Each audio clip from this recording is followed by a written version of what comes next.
Bismillahirrahmanirrahim. Assalamualaikum warahmatullahi wabarakatuh.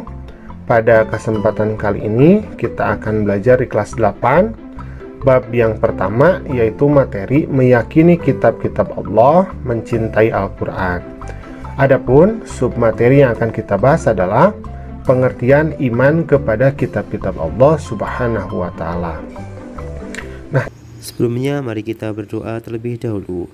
Bismillahirrahmanirrahim. Raditu billahi rabba wa bil islami dina wa bi Muhammadin nabiyya wa rasula. Rabbi zidni ilma warzuqni fahma. Amin ya rabbal alamin. Nah, sekarang kita akan berbicara mengenai pengertian iman kepada kitab-kitab Allah Subhanahu wa Ta'ala.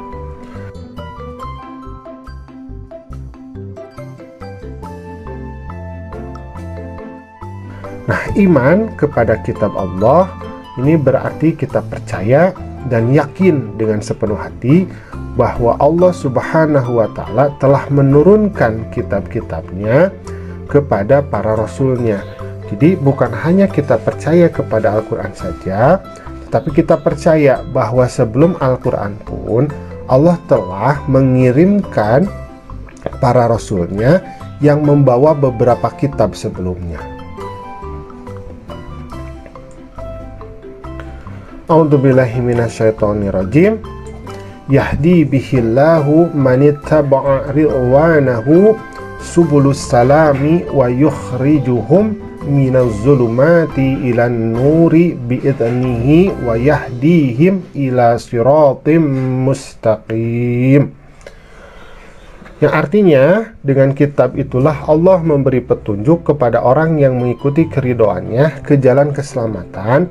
Dan dengan kitab itu pula Allah mengeluarkan orang itu dari gelap gulita kepada cahaya dengan izinnya dan menunjukkan ke jalan yang lurus. Jadi dalam Quran Surat Al-Ma'idah ayat ke-16 ini dikatakan bahwa kitab Allah itu memberi petunjuk, memberi hidayah kepada manusia untuk menjalani kehidupan. Dan orang-orang yang tidak mengikuti kitab itu, mereka itu akan gelap gulita dalam kehidupannya. Jadi fungsi dari kitab itu adalah memberikan hidayah, memberikan cahaya, sehingga kita mampu menuju kepada jalan yang lurus, kepada jalan yang diridhoi oleh Allah.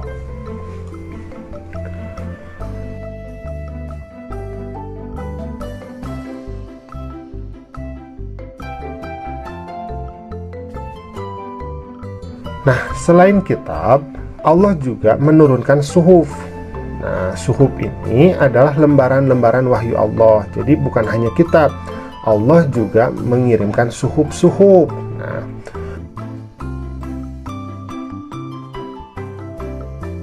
ada beberapa suhuf yang diberikan kepada, yang pertama adalah Nabi Adam alaihi salam sebanyak 10 suhuf, Nabi Syit alaihi salam sebanyak 50 suhuf, kemudian Nabi Idris alaihi salam sebanyak 30 suhuf, Nabi Ibrahim alaihi salam sebanyak 10 suhuf, dan Nabi Musa alaihi salam sebanyak 10 suhuf. Jadi bukan hanya kitab, Allah juga mengirimkan wahyu-wahyu, tetapi lembaran-lembarannya.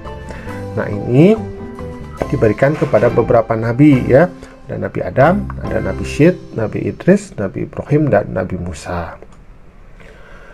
Nah, sekarang kita akan berbicara tentang kitab-kitab Allah. Yang pertama adalah kitab Taurat atau Toreh, atau disebut juga Tanah. Nah, ini diberikan kepada Nabi Musa. Nah, kitab Taurat ini diwahyukan kepada Nabi Musa, yaitu pada abad ke-12 sebelum Masehi. Nama Taurat ini berarti hukum atau syariah. Pada saat itu Nabi Musa alaihissalam diutus oleh Allah untuk berdakwah kepada bangsa Bani Israel. Jadi kitab Taurat ini memang ditunjukkan bukan untuk ke seluruh manusia, tetapi kepada bangsa Israel. A'udzubillahi minasyaitonirrajim. Walaqad ataina Musal kitaba la'allahum yahtadun. Dan sungguh telah kami anugerahi kepada Musa alaihissalam kitab Taurat agar mereka, bangsa Bani Israel itu mendapatkan petunjuk. Quran Surat Al-Mu'minun ayat ke-49. Nah, Dalam kitab Taurat ini ada beberapa inti. Nah, intinya ini dinamakan dengan 10 perintah Allah atau kita kenal sebagai the Ten Commandments. Apa saja? Yang pertama adalah jangan ada padamu ilah lain di hadapanku. Maksudnya adalah tidak boleh menuhankan yang lain. Kemudian yang kedua, janganlah kamu menyembah patung atau berhala, menyerupai apapun juga, tidak boleh membuat patung. Kemudian yang ketiga, janganlah menyebut nama Tuhan Allahmu dengan sia-sia. Jadi maksudnya jangan berjanji atas nama Allah, padahal itu janji palsu. Kemudian yang keempat, ingatlah dan kuduskanlah hari Sabat, atau maksudnya adalah mensucikan hari Sabtu. Kemudian hormatilah ayah dan ibumu. Yang keenam, janganlah kamu membunuh sesamamu manusia. Jangan boleh membunuh ya. Yang ketujuh, jangan berzina. Yang kedelapan, janganlah kamu mencuri. Yang sembilan, janganlah kamu bersaksi dusta tentang sesamamu, tidak boleh bersaksi dusta. Yang kesepuluh, janganlah kamu mengingini apapun juga yang dimiliki sesamamu, atau bersikap iri dengki atau hasud. Nah, ini adalah inti dari kitab Taurat. Kemudian, Allah juga mengirimkan kitab Zabur. Nah, kitab Zabur ini dikirimkan Allah kepada Nabi Daud. Kitab Zabur diturunkan Allah kepada Nabi Daud untuk bangsa Bani Israel atau umat Yahudi.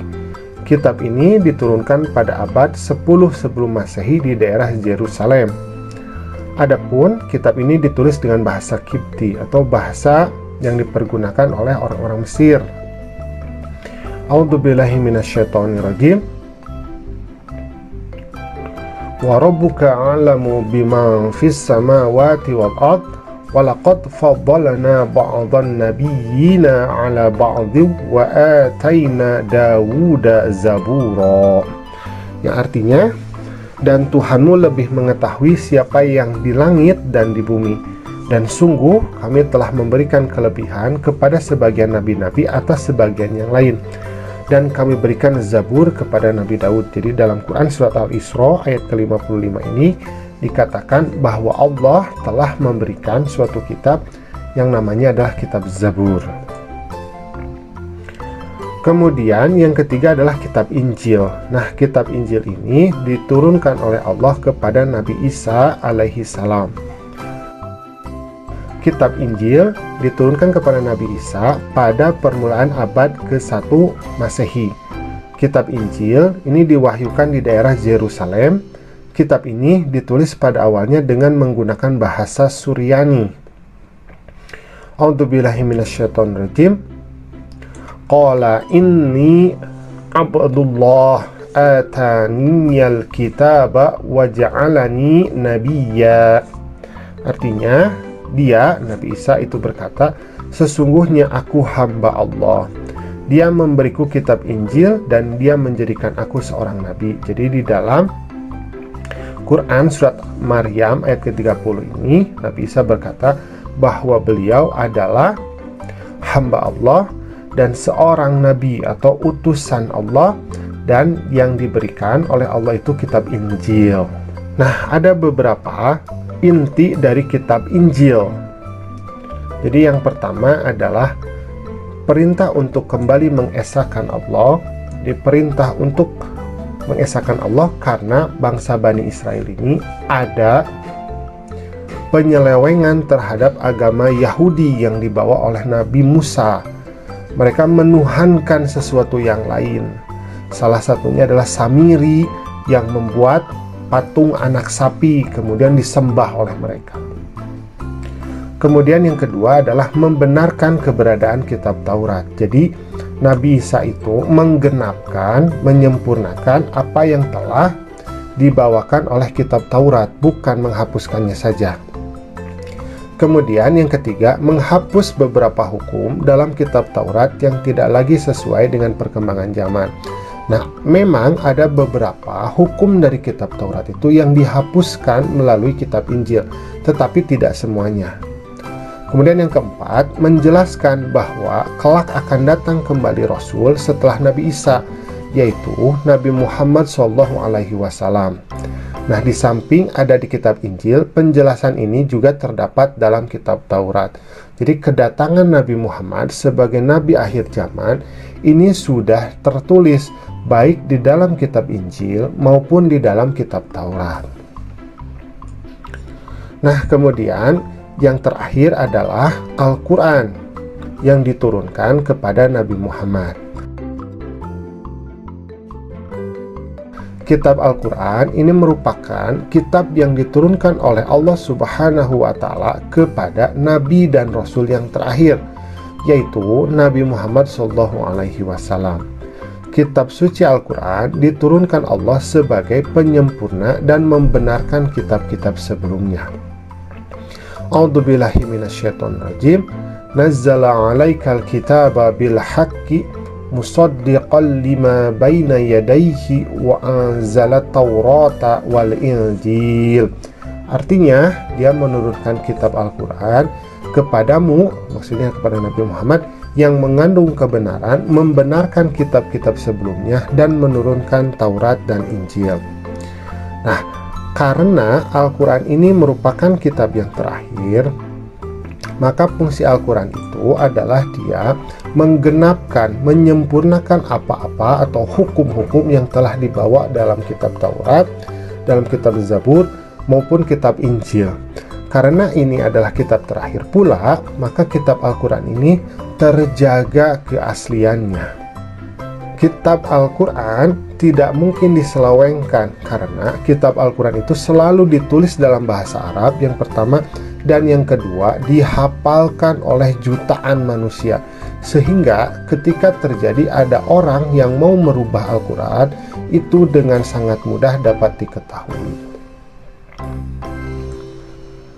Nah, apa saja kandungan dari kitab Al-Quran ini? Yang pertama adalah berbicara tentang masalah akidah, yaitu keyakinan yang menitik beratkan adanya ketauhidan dan beribadah kepada Allah. Kemudian syariah atau hukum Islam yang meliputi ibadah dan muamalah. Ibadah itu ibadah muamalah, artinya adalah tata cara kita berhubungan dengan Allah, dan muamalah ma'anas, tata cara kita berhubungan dengan manusia. Kemudian akhlak, yaitu yang berkaitan dengan perilaku sopan santun, baik dengan Allah ataupun dengan sesama manusia. Kemudian berita gaib yang berkaitan dengan dunia yang tidak terjangkau oleh pengetahuan manusia. Misalkan Allah di dalam kitab Al-Quran itu menjelaskan tentang jin, menjelaskan tentang malaikat, menjelaskan tentang hari akhir. Ini tidak mampu kita tangkap. Kemudian janji bagi yang taat pada Allah dan ancaman bagi yang melanggarnya, yaitu adanya surga dan adanya neraka. Kemudian kisah para rasul dan umat terdahulu. Nah, itu mungkin adalah beberapa kandungan Al-Quran yang bisa kita ketahui. Nah, alhamdulillah pembelajaran kita pada kesempatan kali ini sudah selesai. Terima kasih ya.